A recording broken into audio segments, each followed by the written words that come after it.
नमस्कार, मैं श्वेता और आपका स्वागत है आपके अपने चैनल द इंडिया मूव्स पर। सोचिए, बिहार की राजनीति के सबसे निर्णायक मोड़ पर विधानमंडल का आखिरी मानसून सत्र शुरू हो रहा है, जहां एक और सरकार 12 अहम बिल्स के जरिए अपनी विकास योजनाओं की तस्वीर पेश करेगी, वहीं दूसरी ओर विपक्ष सरकार को कानून व्यवस्था और मतदाता सूची जैसे संवेदनशील मुद्दों पर घेरने को पूरी तरह तैयार है। सोमवार से शुरू हुआ ये सत्र 25 जुलाई तक चलेगा और इस दौरान कुल 5 बैठकें होंगी। सुबह 11 बजे विधानसभा और दोपहर 12 बजे विधान परिषद की कार्यवाही होगी।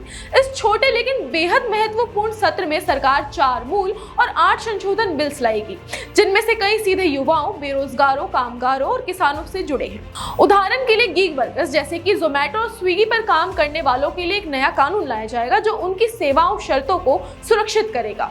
इसी तरह छोटे दुकानों में काम करने वाले कर्मचारियों के हक भी कानूनी दायरे में लाए जाएंगे। इस सत्र का सबसे प्रमुख विधेयक जननायक कर्पूरी ठाकुर कौशल विकास विश्वविद्यालय बिल 2025 होगा, जिसके तहत राज्य में पहला कौशल विश्वविद्यालय स्थापित किया जाएगा और नीतीश सरकार के युवाओं को 1 करोड़ रोजगार देने की योजना को मजबूती मिलेगी। भूमि विवादों को सुलझाने के लिए 3 बड़े बिल भी पेश किए जाएंगे, जिनमें प्रमंडल स्तर पर अपीलीय प्राधिकरण, शहरी इलाकों में विशेष भूमि सर्वेक्षण और कृषि भूमि के अन्य उपयोग को लेकर नियमों की स्पष्टता लाई जाएगी। साथ ही नगर निकायों के अधिकारों की बहाली के लिए 4 धाराओं में संशोधन की योजना बनाई गई है, ताकि पिछले साल के अधिकार कटौती पर उठे विरोध को शांत किया जा सके।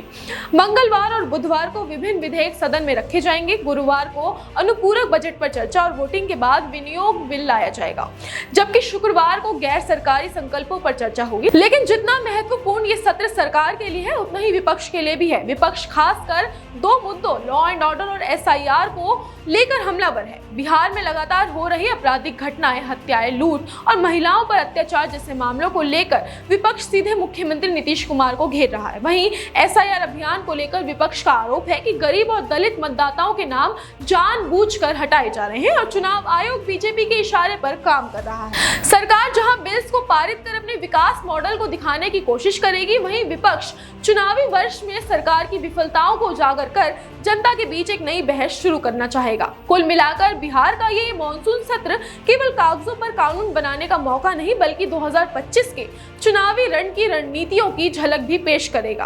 अब देखना दिलचस्प होगा कि इस छोटे से सत्र में कौन किस पर भारी पड़ता है और कौन सी बात 2025 के चुनावी नतीजों की भूमिका रचती है।